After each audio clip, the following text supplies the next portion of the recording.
President Biden says his administration is making, quote, another push to end the war in Gaza after the U.S. helped broker a ceasefire between Israel and Hezbollah, a ceasefire that took effect today. CBS News foreign correspondent Debora Patta has more from Jerusalem. Israel and Hezbollah exchanged heavy fire until the very last moment before the ceasefire began. But from early this morning, the skies were quiet for the first time in more than a year.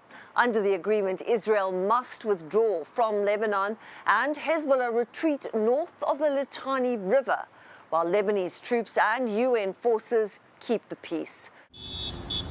Despite official warnings that it's still too dangerous to go home, thousands of displaced Lebanese strapped their belongings onto their cars and headed south, almost as quickly as they'd fled the violence before. Here, so many found that they had lost everything. Across the border, Israelis evacuated from the northern Kiryat Shmona were also reeling from the losses of war, and people are worried there that the truce will be breached. There is distrust on both sides. It's going to be a tense 60 days waiting to see if this ceasefire holds. And this deal has also revived hope for a Gaza ceasefire. But a former Israeli military intelligence officer told us he's convinced Israel will not be leaving the Palestinian territory for a very long time. Back to you. Thank you very much, Debora Patta. CBS News contributor Robert Berger joins us now from Jerusalem. Robert, thank you very much. What does this Hezbollah peace deal for Lebanon mean for Gaza? Any impact? Definitely. I think, Hamas has been isolated now because Hezbollah is no longer part of the fight. Hamas's strategy all along, according to U.S. and Israeli officials, was to try and turn this into a regional war, and they really succeeded for a while. Israel and Iran have traded direct blows for the first time in history this year, a couple of times with ballistic missiles and airstrikes.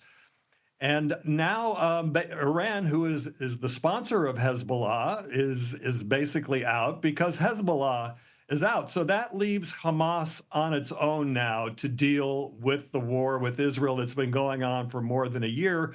Perhaps they'll be more likely to move toward a deal. That's the hope anyway. So what are the obstacles, or at least what are the greatest obstacles between Israel and Hamas getting to this agreement? The obstacles are the same as they have been all year. Hamas is demanding a complete end to the war, not a ceasefire, which has been basically what U.S. and other mediators like Qatar and Egypt were trying to get, was a phase deal with starting with a six-week ceasefire. Hamas wants a complete end to the war, permanent end to the war, and an Israeli pullout from Gaza to win the release of those about 101 hostages still left in Gaza. Israel refuses to agree to that because the stated aim of the war is to destroy Hamas, and that hasn't happened yet. Does President Biden leaving office change the calculus here at all, or the recipe towards success? Yeah, I mean, it's sort of it could go either way because President-elect Trump has urged Israel to end this war quickly. So on the one hand, Israel could say, well, let's try to end this and get a ceasefire with Gaza before Mr. Trump comes in order that he doesn't have to deal with that as soon as he takes office. On the other hand, maybe Israel would wait and hold that ceasefire deal for when Mr. Trump does take office as to give him the diplomatic victory instead of the Biden administration. Remember, we've seen quite a bit of tension between the U.S. and Israel over Israel's handling of the war.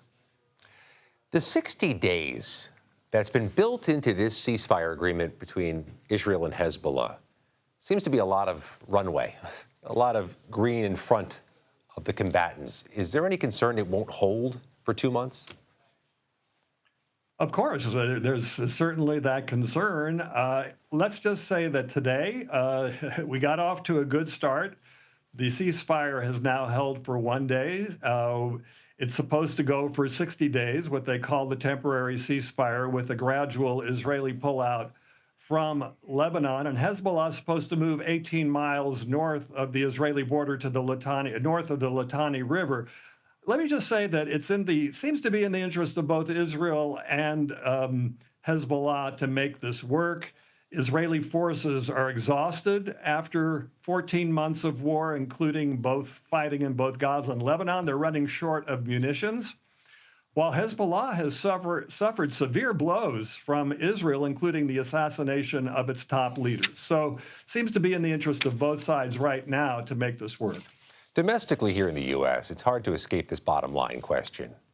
What are the prospects for there being real progress overall in the Middle East before January 20th, before the next president takes over?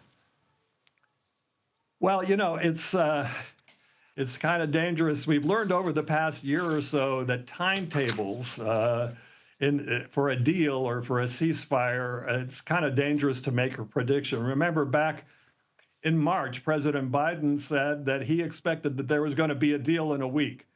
That was 8 months ago. So, and then Antony Blinken, the Secretary of State, maybe 2-3 months ago said, well, we're at the 10-yard line. Only 10 yards to go, and we still don't have a deal. So I think we're going to try and see some creative diplomacy by the U.S. and mediators like Qatar and Egypt to try and get things moving again, but it's hard to predict how long this will take. We're grateful for your service and your reporting and for staying up so very late for us tonight. Robert Berger from Jerusalem, thank you very much. Thank you.